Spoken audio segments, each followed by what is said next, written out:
This happened to us back in 1984, just before the whole world knew who the Night Stalker was. I was in elementary school at the time and lived at home with my parents and siblings in that area of Los Angeles where the Night Stalker was most active. At the time, we didn't know it and no one knew about it till that summer. Back in those days, my parents and aunt and uncles would all meet at my parents' house for either a Friday night or Saturday night get-together.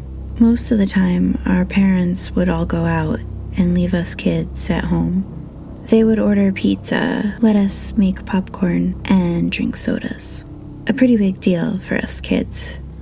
The oldest one among us at the time was probably my cousins, who were about 14 and 15. The rest of us were 13, and I was the youngest. One evening, all our parents, aunts, and uncles came over and they did the usual order us some pizzas. We were the first family on our block to get a VCR.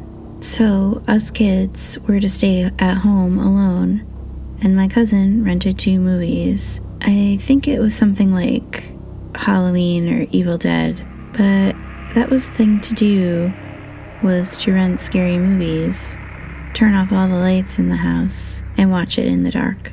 So that night, our parents all left us kids at the house. Our old house had a built-on extra room, like a den family room.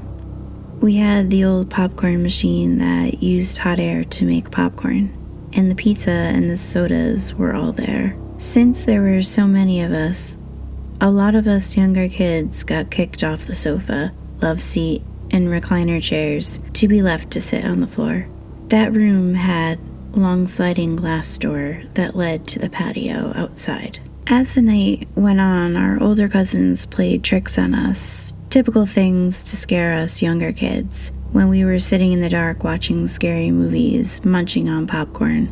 It was getting late, and it wasn't unusual for our parents to return home way past midnight to 1 to 2 a.m. in the morning, as sometimes they would go out to eat, then go to a place to see live music at this Mexican cantina. As I mentioned, us younger kids were laid out on the floor. We had pillows, and were all sprawled out over the den floor.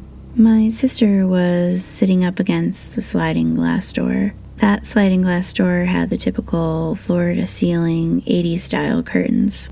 My sister was just behind me, and I don't remember exactly the details that led up to this, but all of a sudden, she let out the loudest scream. We all jumped up, and of course we thought she did that to scare us all, but she was shaking and in tears. My female cousin jumped up and went over to her and told her there was a man outside the sliding glass door trying to get in. He must have thought that nobody was in the house because it was all dark and all the cars were gone.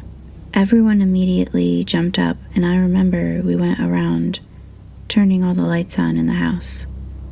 My older brother says, "Let's run across the street." Our neighbor was a sheriff deputy. We all ran from our house to his house. I remember crossing our neighborhood street like if someone was after us. We banged on the door saying we needed help. His wife answered the door and let us in, and then he came out of his bedroom. And I remember he grabbed his revolver. He also grabbed his big flashlight and told his wife to call the station. We stayed with her while he went to our house, and by that time, a couple cop cars pulled up. Sure enough, there was evidence that someone had jumped our brick wall fence and that there were tool marks on the sliding glass door. They asked my sister to describe the man, and she said dark guy, tall, curly hair, skinny, and dressed in all black. By this time, our parents started to arrive at home to all the commotion. The police kind of played it off as an attempted break-in and recommended keeping lights on, like porch light and a few lights inside. They said it was probably some random bum looking for some quick cash for drugs. Fast forward to that summer and the summer from hell when Los Angeles was in a heat wave.